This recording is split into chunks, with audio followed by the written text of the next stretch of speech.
Hello. So in this audio, I am going to be reading one of the briefest chapters in one of my favorite texts. In this case, the book from 1724. Yes, the year 1724. A general history of the pirates and the murderers. The true author, by the way, of this text is somewhat a historical debate.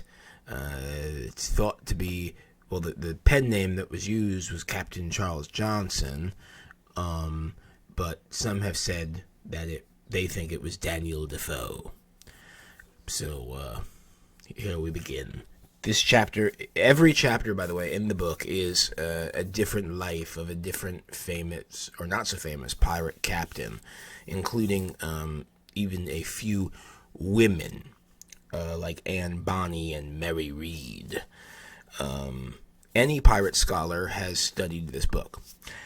And we're going to be reading about a captain that I've never heard of before, and most likely you have not heard of. This is not Blackbeard. This is not Ned Lowe. This is not Captain Steed Bonnet. This is not, Jack Rackham. Calico Jack, famously thought to have possibly been the one to have initially dreamed up the skull and crossbones design sometimes for the flag. That's just an old legend. I don't know if there's any truth to it.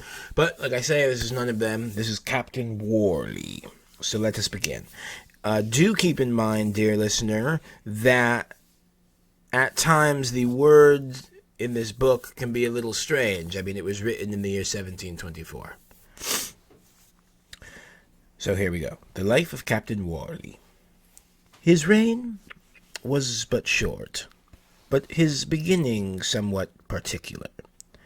Setting out in a small open boat with 8 others from New York. This was as resolute a crew as ever went upon the account.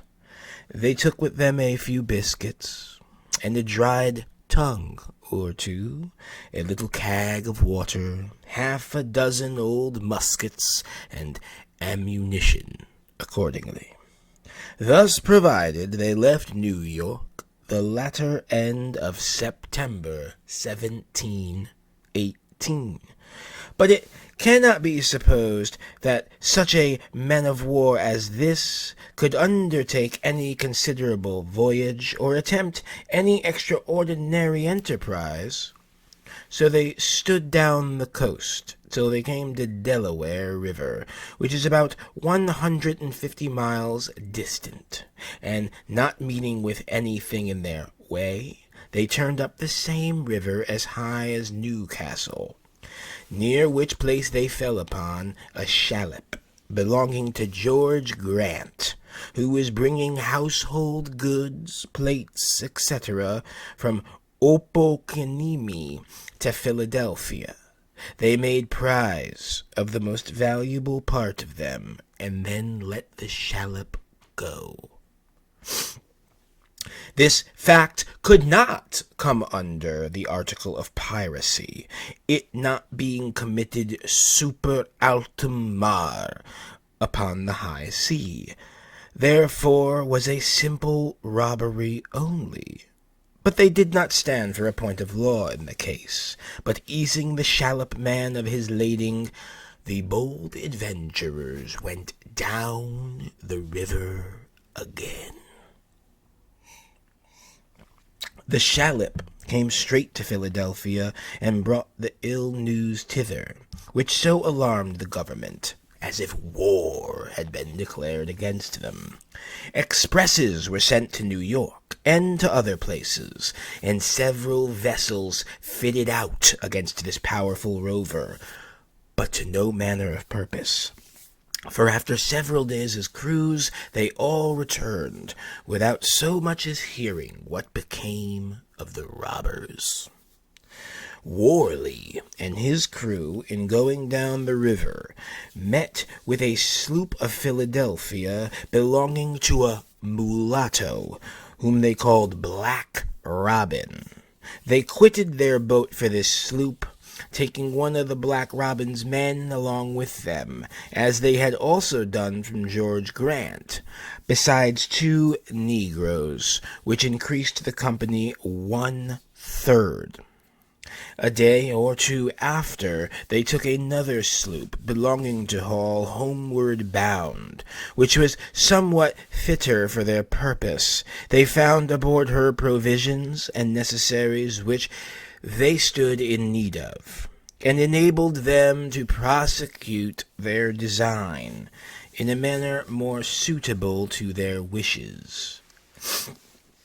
Upon the success of these rovers, the governor issued out a proclamation for all the apprehending and taking of all pirates who had refused or neglected to surrender themselves by the time limited in his Majesty's proclamation of pardon, and thereupon ordered his Majesty's ship Phoenix of 20 guns, which lay at Sandy Hook, to sea, to cruise upon this pirate and secure the trade to that and the adjoining colonies.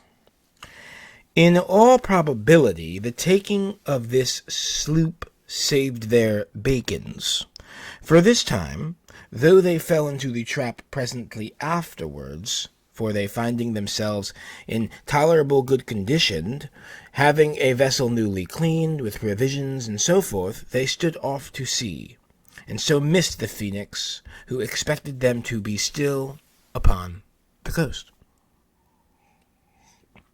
About 6 weeks afterwards they returned, having taken both a sloop and a brigantine among the Bahama Islands.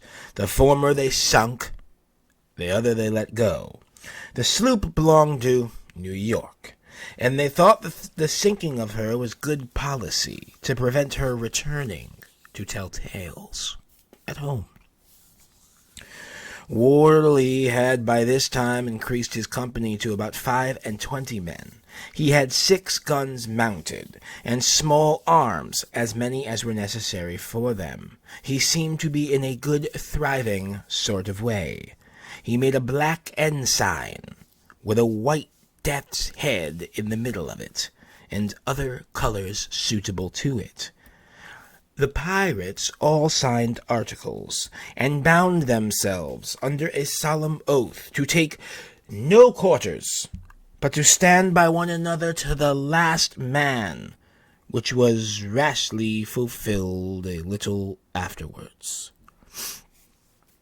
For going into an inlet in North Carolina to clean, the governor received information of it, and fitted out 2 sloops, one of 8 guns, the other with 6 guns, and about 70 men between them.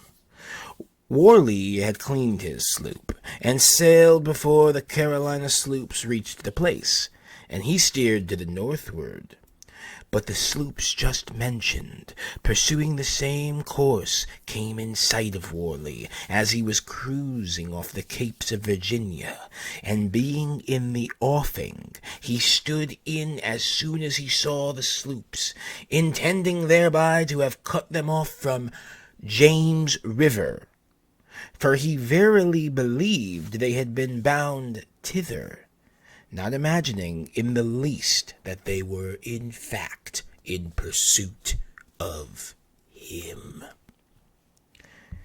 The 2 sloops standing towards the Capes at the same time, and Worley hoisting of his black flag, the inhabitants of Jamestown were in the utmost consternation, thinking that all 3 ships had been pirates, and that their design had been upon them, so that all the ships and vessels that were in the road, or in the rivers up the bay, had orders immediately to hail in to the shore for their security, or else to prepare for their defense if they thought themselves in a condition to fight.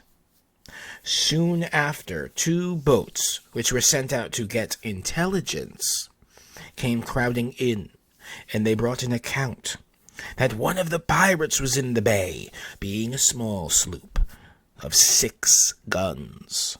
The governor, expecting the rest would have followed, and altogether make some attempt to land, for the sake of plunder, beat to arms, and collected all the force that could be got together to oppose them.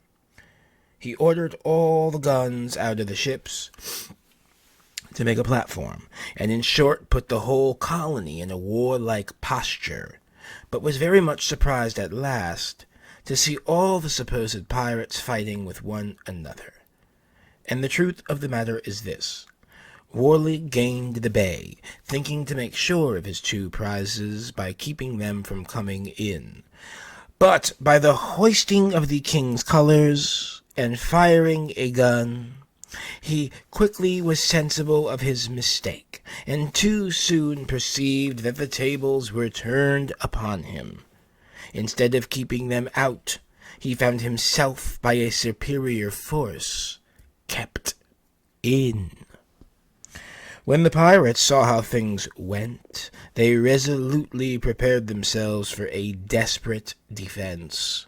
And though these were 3-to-1 odds, Worley and his crew determined to fight to the last gasp, and to receive no quarters, agreeably to what they had before sworn, and so that they must either die or conquer upon the spot.